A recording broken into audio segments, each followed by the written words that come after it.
Buenas tardes.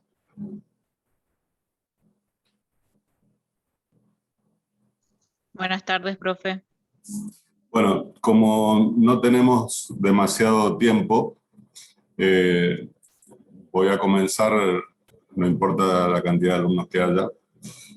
Hay 27 en este momento, pero no voy a esperar a 40 porque se nos va a ir el tiempo. Entonces, a ver el chat. Vamos a tocar brevemente alguna cuestión que haya quedado pendiente de la unidad 3, porque la unidad 3 de sindicato es básicamente la lectura de la ley de asociaciones sindicales. Es decir, ustedes tienen que leer la tipología para la clasificación. El concepto es teórico, pero la misma ley ya nos va diciendo qué tipo de sindicatos hay.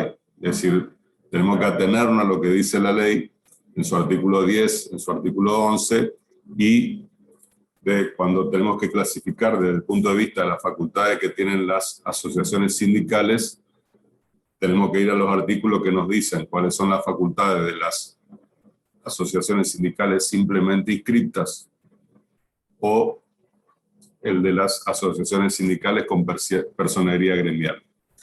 Y también ahí la misma ley ya nos dice qué requisitos hay para pasar de ser de simplemente inscripta a asociación sindical con personería gremial. Entonces no tiene demasiados secretos, es decir, es un tema de estudiar la ley. De todas maneras, si alguien tiene alguna duda, me lo plantea ahora. Así podemos... Buenas tardes, profesor. Sí. ¿Y podríamos repasar toda la unidad 3? Bueno, sí. ¿En qué se...? O sea, hablar de sindicatos. Vamos Porque a usted dedicarle un tiempo, pero como el parcial incluye hasta la unidad 4, mínimamente... ¿incluye la unidad 4? Así dijo la doctora Gómez Carelli con ustedes, a ustedes. Yo no estuve en la clase que dio ella el martes Sí, en pasado. principio iba a ser hasta la unidad 6, pero se acortó hasta la unidad 4. La unidad 4 es tutela sindical. Como la clase anterior, o sea, este miércoles conmigo, en mi clase, vimos un poquito el tema de sindicato, poquito, digamos, no fue demasiado, pero tampoco es demasiado lo que hay que... Es decir, es mucho el contenido de la ley, pero es ley, es decir, es estudiarlo, memorizarlo, saberlo, manejarlo. Yo simplemente les quiero hacer algunas advertencias que son útiles, que algunas ya las dije, ahora las repito. Es decir, la ley nos dice los requisitos para que un grupo de trabajadores constituyan una asociación sindical. Entonces, hay mitad de camino es la autonomía de esos trabajadores para libremente constituir una asociación sindical. Por eso nosotros tenemos los principios de libertad sindical y de autonomía sindical. El funcionamiento interno del sindicato debe respetar el tercer principio, que es el de democracia sindical. Entonces, pero, como les manifesté el miércoles, a medida que vamos viendo la ley, nos damos cuenta de que no es tan libre como sugiere el nombre del principio de libertad sindical. Es decir, le pone una serie de condicionamientos. Tiene que reunir la afiliación de una determinada cantidad de personas como mínimo, tiene que tener una comisión directiva integrada como mínimo por 5 personas, tiene que ser, hay un mínimo de edad para poder constituir la comisión directiva, etc. Es decir, tiene un montón de requisitos. Los trabajadores cuando constituyen una asociación sindical no es que la hacen como quieren. No es en parte como quieren, en parte como les dice la ley de asociaciones sindicales. Entonces, una serie de cuestiones están determinadas en la ley de 23.551 o ley de asociaciones sindicales. Los sindicatos no la pueden cambiar, tienen que hacer como dice la ley. Las otras cuestiones donde ellos sí pueden decidir libremente, ¿dónde la vamos a buscar? En el estatuto de ese sindicato. Entonces, la clase anterior yo le hablé de un tema que es una confusión muy común. Vamos a mirar brevemente, les comparto una pantalla, la ley de asociaciones sindicales. Por ejemplo, acá artículo 48. Entonces dice, los trabajadores que por ocupar cargos electivos, etcétera, tendrán derecho a gozar de licencias, sin gozaderes, etcétera, bla, bla, bla. Y cuando va llegando al final dice, no pueden ser despedidos durante el término de un año a partir de la cesación de sus mandatos. A partir de la cesación de sus mandatos. ¿Cuánto dura el mandato? El mandato es el periodo en que está en funciones. El periodo que está en funciones. Entonces, ¿qué ocurre? Se llama a elecciones para designar la nueva autoridad de un sindicato. ¿El mandato comienza el día que se llamó a elecciones? No. Ese día no. Ese día se llamó a elecciones. Otro día, más adelante, son las elecciones. ¿El mandato comienza ese día? Tampoco. Tiene que hacerse las elecciones, contarse los votos de los afiliados al sindicato, puede haber impugnaciones, puede haber problemas, puede haber discusiones de si tal voto vale o tal voto no vale, a lo mejor hay un empate, la situación se va prolongando. Entonces, en definitiva, no es el día en que comienza el mandato. ¿Cuándo comienza? El día que asumen sus funciones. A partir de que asumen sus funciones, hasta que termina el mandato, están protegidos por la ley, y ya de paso esto lo vinculo con la unidad siguiente, que es tutela sindical. Entonces, uno dice, ¿y dónde busco cuánto dura el mandato? La ley de asociaciones sindicales dice, tiene dos pautas. Una para los funcionarios del cuerpo de la comisión directiva. Dice que no puede, el mandato, no puede exceder de 4 años, que es lo que mencioné en la clase anterior. Y la mayoría de los alumnos siempre dice, el mandato dura 4 años, porque la ley lo dice. No, la ley dice que no puede exceder de 4 años. Entonces, el estatuto, el que nos va a decir exactamente para cada sindicato, es decir, si yo quiero saber cuánto dura en sus funciones un funcionario del Centro de Empleo de Comercio, tengo que ir al estatuto del Centro de Empleo de Comercio y ahí me va a decir. Muchas veces nos vamos a encontrar que efectivamente son 4 años, pero también pueden ser 3, también pueden ser 2. ¿Por qué? Porque lo que la ley le impide es que sea más de 4, pero no le impide que sea menos de 4. Lo mismo para los delegados, que son otro tipo de representantes sindicales. Los delegados de personal no pueden exceder de 2, pero no quiere decir que sea 2, puede ser menos de 2. Entonces, eso tener en cuenta eso es muy importante para resolver un problema práctico, porque cuando a uno se le pone en la cabeza de que la ley dice que es 4 y repite siempre que es 4, cuando tenga que analizar el caso concreto tal vez se equivoque, porque a lo mejor en ese caso concreto, un sindicato cualquiera, qué sé yo, la TETS del Chaco, a lo mejor el estatuto dice que son 3 y no son 4. ¿Me entienden? Entonces, para resolver un caso práctico, sí o sí tenemos que mirar el estatuto. Entonces, por ejemplo, le voy a compartir la pantalla del Estatuto de Subterráneos de Buenos Aires. Acá el estatuto, en el artículo 31, dice La asociación será administrada por un secretariado ejecutivo.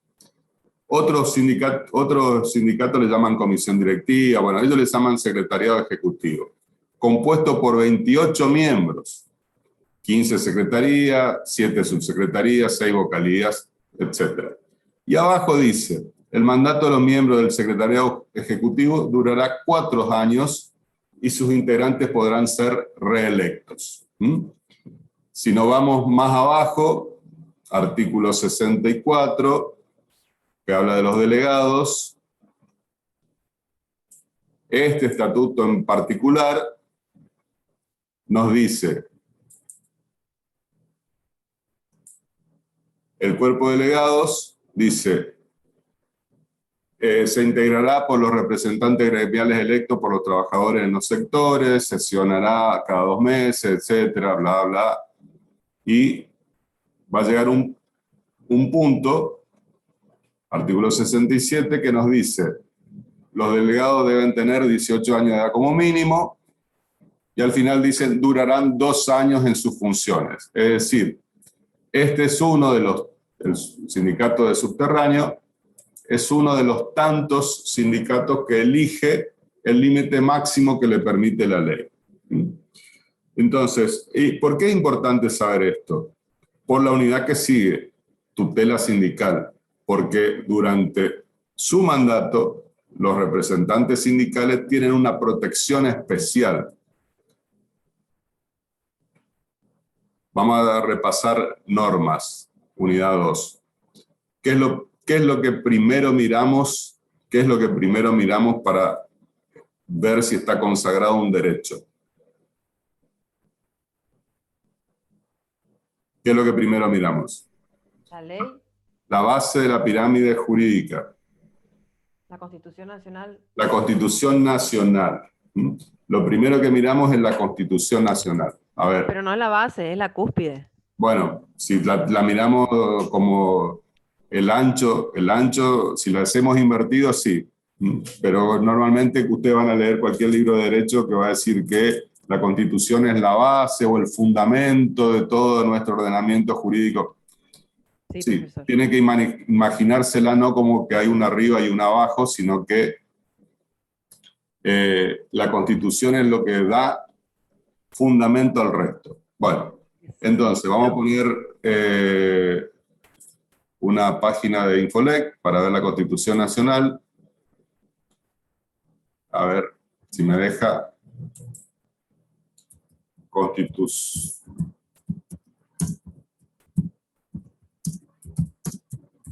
El 14 bis.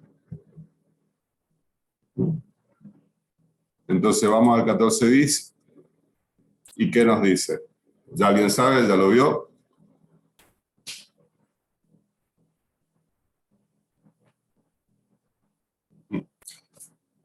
Segundo párrafo del 14 bis. Dice, queda garantizado a los gremios, hasta que llega un punto y después dice, los representantes gremiales gozarán de las garantías necesarias para el cumplimiento de su gestión sindical y las relacionadas con la estabilidad de su empleo. Esa frase de la Constitución Nacional es la que da pie, es la que da fundamento a que la ley 23.551 de asociaciones sindicales tenga un artículo, un capítulo, mejor dicho, dedicado a la tutela sindical.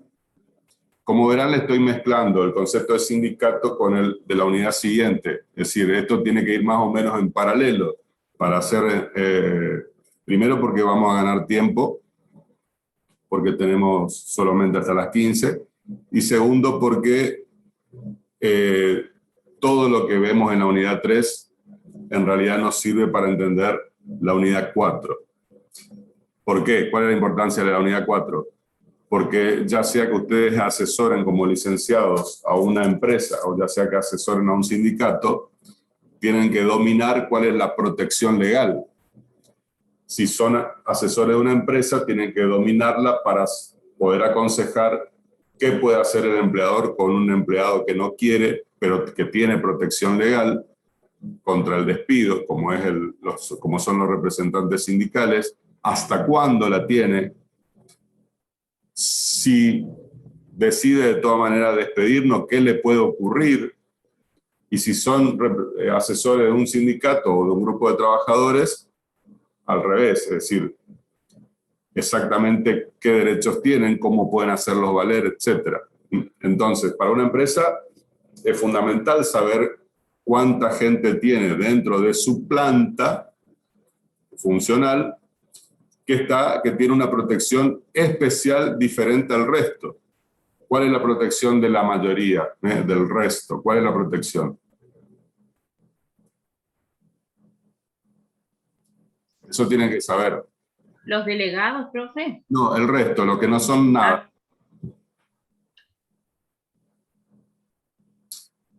El resto tiene una protección simple que nos lo dice la ley. Profe, ¿puedes repetir la pregunta?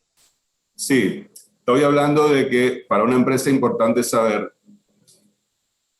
si dentro de su personal tiene algún empleado que tiene una protección especial, distinta de la del resto.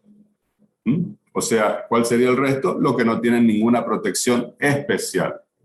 Todos los trabajadores tienen una protección. ¿Cuál es lo que yo pregunté? Bueno, yo mismo les contesto. La que dice la ley de contrato de trabajo, es decir, tienen un derecho a una indemnización. Cualquier trabajador puede ser despedido, tiene derecho a una indemnización. Esa es su protección. En cambio, los que tienen una protección especial, que se le llama tutela sindical, capítulo 12 de la ley, no pueden ser despedidos ni modificadas sus condiciones de trabajo durante el ejercicio de sus funciones. Entonces, el estatuto del sindicato, que nos dice cómo se conforma internamente, está vinculado a la unidad que sigue, tutela sindical. Sabiendo yo el mandato, sé yo cuánto dura la protección y por lo tanto puedo asesorar ya sea a la empresa para despedir o no despedir, o puedo asesorar al sindicato para lo contrario. ¿Se entiende la importancia? Entonces, brevemente, porque me pidieron que hable algo de sindicatos. Bueno, el concepto es teórico. Bueno, los objetivos de los sindicatos son mejorar las condiciones de vida y de trabajo de los trabajadores de la actividad que ellos están representando. Profe, le consulto, Sí. ¿el parcial va a ser teórico o práctico o va a ser solamente teórico oral? El parcial va a ser oral, pero una pregunta puede ser práctica. Es decir, un ejemplo, una pregunta puede ser, si estamos hablando de tutela sindical, por ejemplo, le toca a la unidad 4, estamos hablando de tutela, yo le puedo dar decir, se hacen las elecciones de un sindicato, gana la lista azul con 500 votos y la otra lista saca 10 votos. ¿Cuándo termina la tutela? Bueno, es un caso práctico. Es teórico también, porque no se puede resolver si sabe la teoría. Entonces, entiendo, gracias. O simplemente le pueden preguntar en el parcial, dígame qué dice el 14 bis respecto de los derechos de los gremios. Bueno, tiene que es solo como un concepto teórico. Bueno, entonces,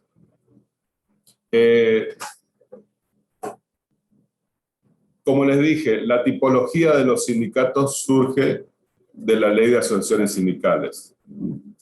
Entonces, vamos a tener, desde el punto de vista de los grados, de los de primer grado, segundo grado, tercer grado, eso es simple, tienen que memorizar la ley.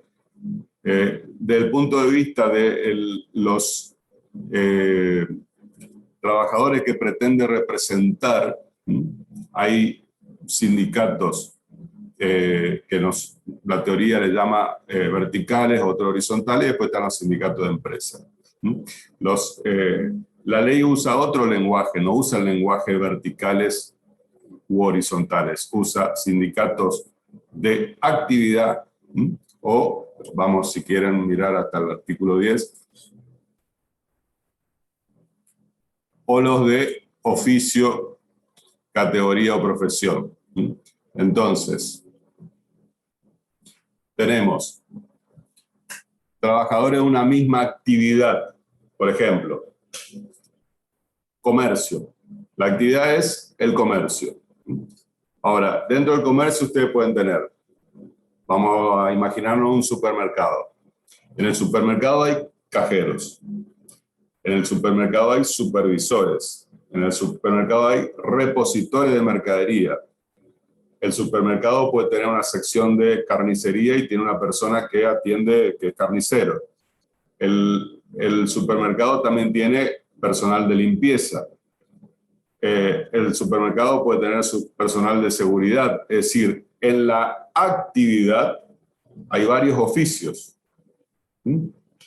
Por eso es que alguno inventó, digamos, esta palabra de sindicato vertical, porque en cada renglón de esa verticalidad hay un oficio: cajero,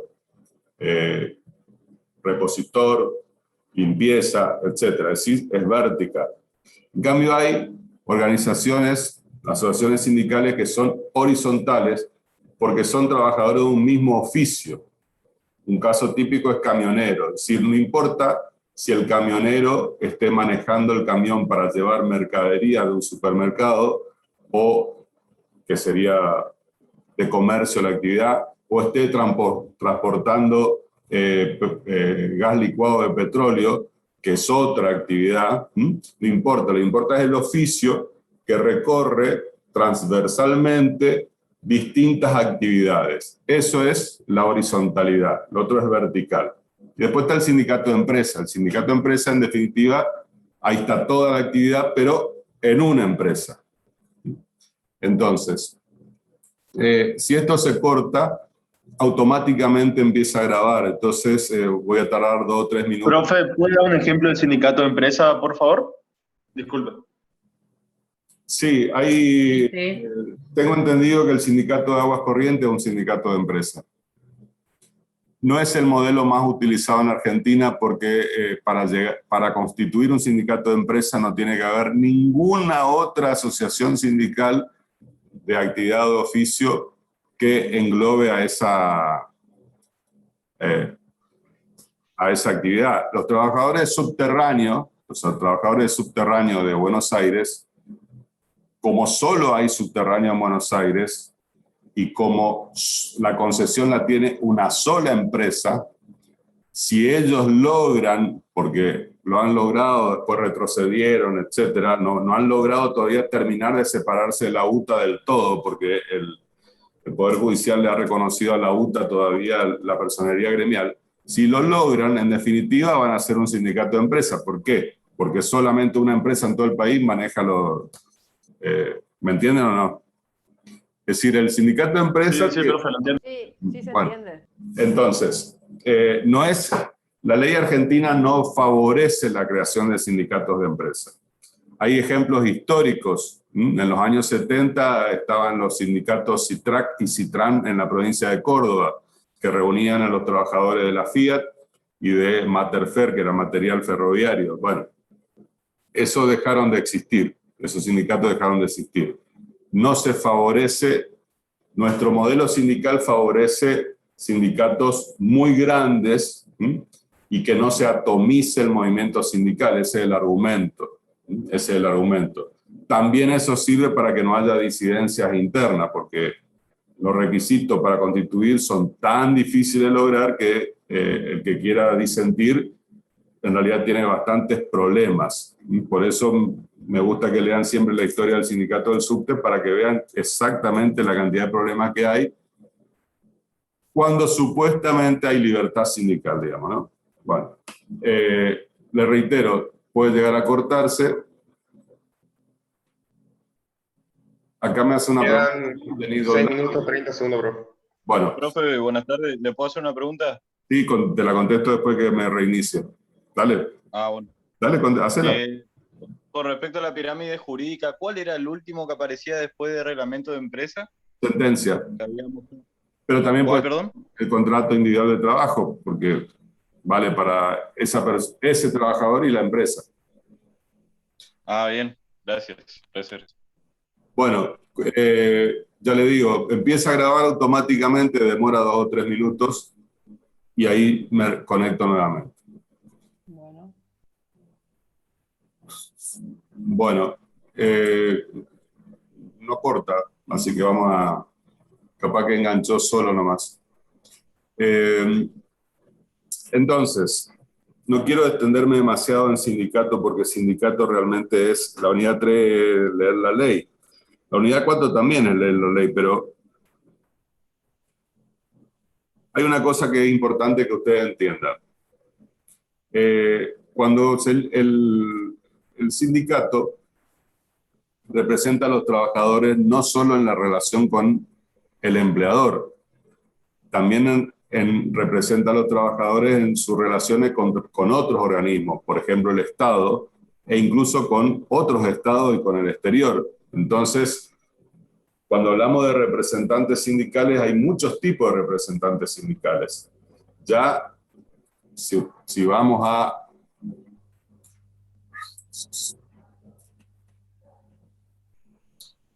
la parte de tutela,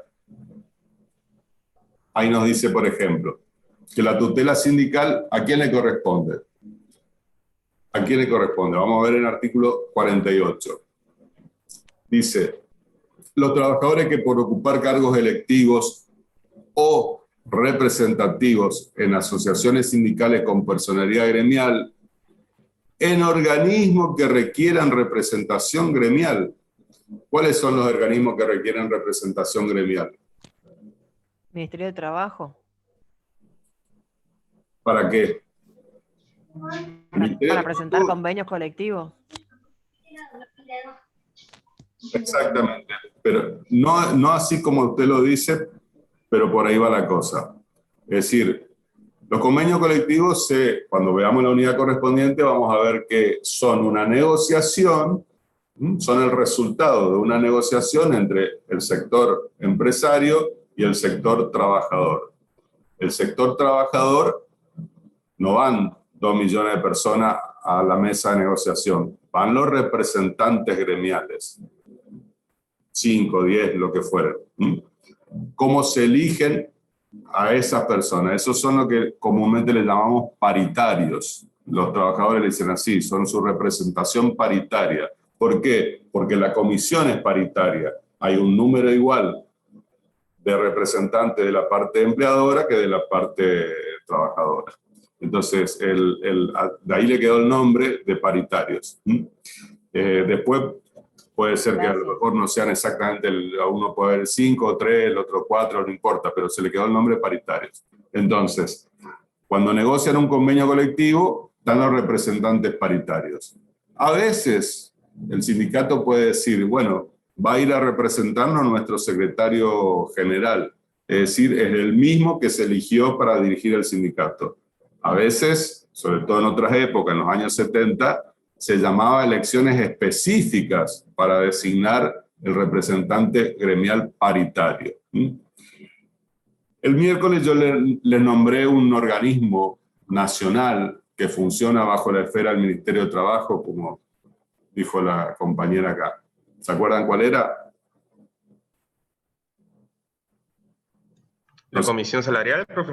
El Consejo del Salario. Ahí también hay representantes de los trabajadores, que pueden coincidir con los directivos del sindicato o pueden ser otros electos para eso.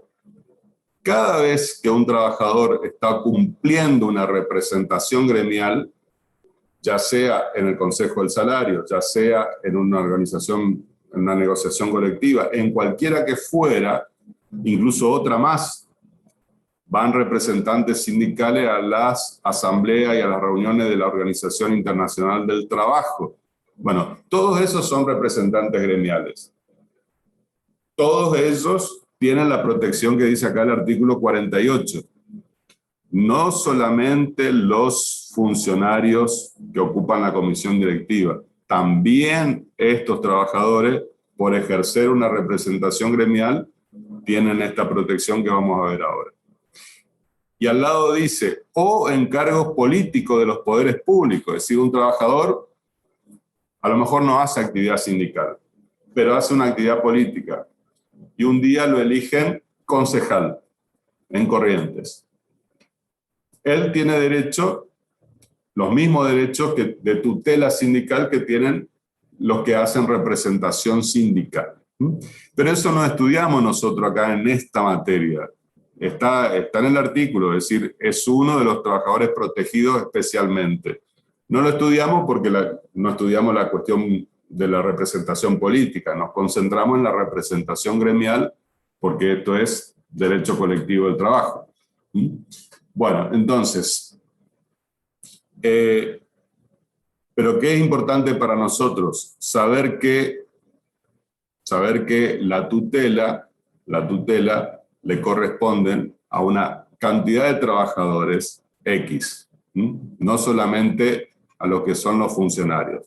Y normalmente en el estatuto va a decir, en el estatuto de ese sindicato va a decir cómo va a